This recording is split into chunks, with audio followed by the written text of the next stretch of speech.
और देश की राजधानी दिल्ली कभी मुगल सल्तनत का गढ़ हुआ करती थी, जिसकी निशानियां पूरी दिल्ली में दिखाई देती हैं। हजारों एकड़ जमीनें, सड़कें, इलाकों के नाम मुगलों के नाम पर हैं।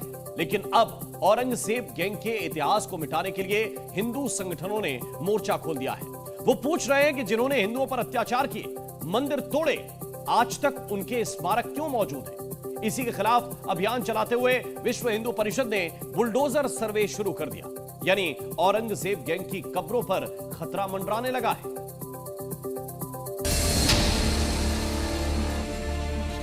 शुरुआत हमने यहाँ से की है, हुमायूं का मकबरा और सफदरजंग का मकबरा।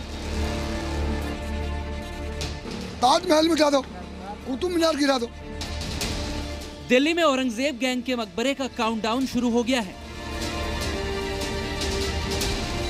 मकबरे का सर्वे करने के बाद अब क्या बुलडोजर चलने वाला है? जो मांग हमारी कह रहे हैं, अभी तो हम अपना होमवर्क कर रहे हैं, जरा देखना चाहते हैं कि हो क्या रहा है, कितना बड़ा स्थान है, गतिविधियां क्या है, ऐसा क्या ऐतिहासिक उसके अंदर है। सारा होमवर्क करने के बाद फिर हम हमारी प्रांत की टोली बैठेगी, उस सारे पर विचार करेगी। हम तो कहते लाल किला, वो उनका घर है मुगलों का। ताजमहल मिटा दो, कुतुब मीनार गिरा दो, जो मुगलों ने बनाया है। महाराष्ट्र में औरंगजेब की कब्र खोदने की मांग के बाद अब यूपी से लेकर दिल्ली तक मुगलों की निशानियों को मिटाने का मानो अभियान छिड़ गया है। इसीलिए तो दिल्ली में विश्व हिंदू परिषद ने मकबरों का बुलडोजर सर्वे शुरू कर दिया है, जिसकी शुरुआत हुमायूं के मकबरे से वीएचपी के नेता सुरेंद्र गुप्ता ने की। शुरुआत हमने यहाँ से की है, हुमायूं का मकबरा और सफदरजंग का मकबरा। तो हम ऐसे सभी स्थानों को देखने के लिए जा रहे हैं। वीएचपी नेता और कार्यकर्ताओं ने मकबरे के भीतर जाकर देखा और पता किया कि ये कितनी जगह पर बना हुआ है। तो आइए आपको इसका इतिहास बता देते हैं। दरअसल मुगल बादशाह हुमायूं के मरने के करीब 9 सालों के बाद यानी कि साल 1565 में हुमायूं का मकबरा बनवाया गया। हुमायूं के अलावा मुगल बादशाहों के परिजनों की भी करीब 150 कब्र इसी मकबरे में मौजूद है।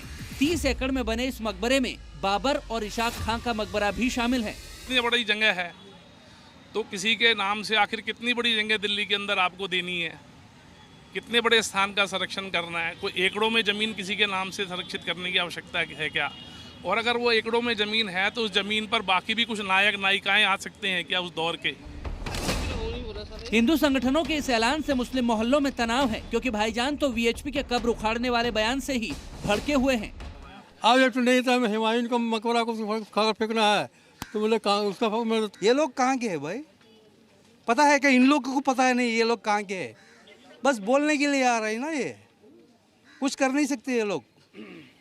हाँ, सागर में फेंक देना चाहिए। हाँ, फेंक दो बोलो फिर उनके साथ।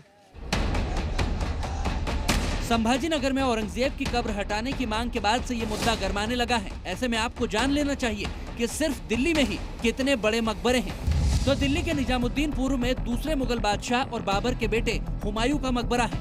लोधी गार्डन के भीतर लोधी वंश के शासक सिकंदर लोधी का मकबरा है। महरौली में मौजूद कुतुब मीनार परिसर में कुतुबुद्दीन ऐबक का मकबरा बनाया गया है। मुगल शासक शाह आलम के सेनापति नजफ खान का मकबरा सफदरजंग हवाई अड्डे के सामने बना हुआ है और मुगल प्रधानमंत्री मिर्जा मुकिम अबुल मंसूर खान का मकबरा सफदरजंग में है, जिसे सफदरजंग मकबरा भी कहा जाता है क्योंकि मंसूर खान को सफदरजंग कहा जाता था। यानी मुगलों और मुस्लिम सल्तनत में अत्याचारों की याद दिलाने वाली तो कई निशानियां दिल्ली में मौजूद हैं, लेकिन हिंदू राजाओं का इतिहास क्यों सामने नहीं लाया गया? दिल्ली के जो पहले शासक रहे वो हिंदू राजा अनंगपाल तोमर रहे और जो अंतिम हिंदू शासक रहे वो हेमचंद्र विक्रमादित्य रहे। लेकिन यह दुर्भाग्य है कि उनके नाम से इतिहास नहीं दिखाया जा रहा। तो हम चाहते हैं कि वर्तमान की पीढ़ी के सामने दिल्ली का सही इतिहास सही परिप्रेक्ष्य में रखा जाए। मौजूदा वक्त में देश में आक्रमणकारियों और अत्याचारियों के इतिहास को भुलाकर असल नायकों के सम्मान का दौर चल रहा है। ऐसे में क्या विश्व हिंदू परिषद इन मकबरों का सर्वे करने के बाद बुलडोजर एक्शन लेने की मांग करेगा? अभी हमने आप जो मांग हमारी कह रहे हैं, अभी तो हम अपना होमवर्क कर रहे हैं, जरा देखना चाहते हैं कि हो क्या रहा है, कितना बड़ा स्थान है, गतिविधियां क्या है, ऐसा क्या ऐतिहासिक उसके अंदर है। सारा होमवर्क करने के बाद फिर हम हमारी प्रांत की टोली बैठेगी, उस सारे पर विचार करेगी। पहले तो मुगलों के नाम पर सड़कों के नाम बदलने की मांग हुई और अभी सर्वे की शुरुआत कर क्या भविष्य में मकबरों को हटाने की भी डिमांड तेजी से आने वाली है। राहुल मिश्रा के साथ ब्यूरो रिपोर्ट, जी मीडिया, दिल्ली।